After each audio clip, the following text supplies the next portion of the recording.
We have another example on the board.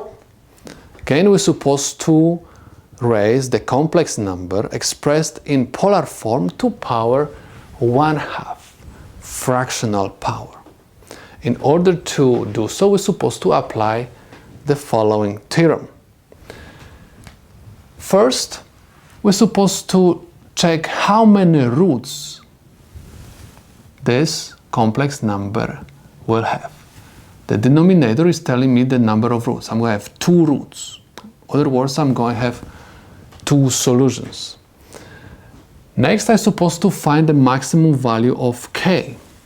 K is equal p minus 1, which is simply calculated by p 2 minus 1. Remember, p is the denominator of my fractional exponent. So I have 2 minus 1 because k is equal p minus 1. So I'm going to have equal 1 because 2 minus 1 is equal 1. So I have to solve this formula for k equal 0 and k equal 1 because I found the maximum value of k and I found 1. So I'm going to solve this formula only for these 2 values. So I have 81 to power 1/2 and I have angle 1/2 44 degrees plus 360 degrees times k according to the formula, but at this moment k is equal 0. So I have square root of 81 is equal 9 and I have 1/2 times 44 degrees.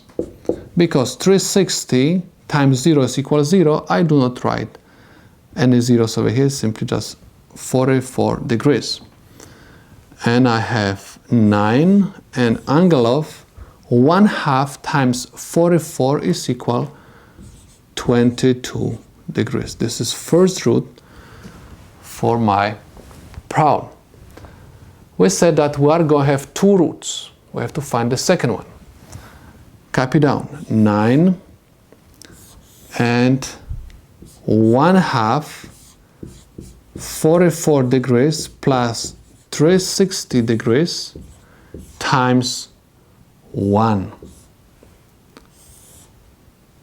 Okay, so I have 9 and angle 1/2 open parenthesis 44 degrees plus 360 degrees is equal 404 degrees, which is equal 9 and angle of 1/2 times 404 is equal 202 degrees.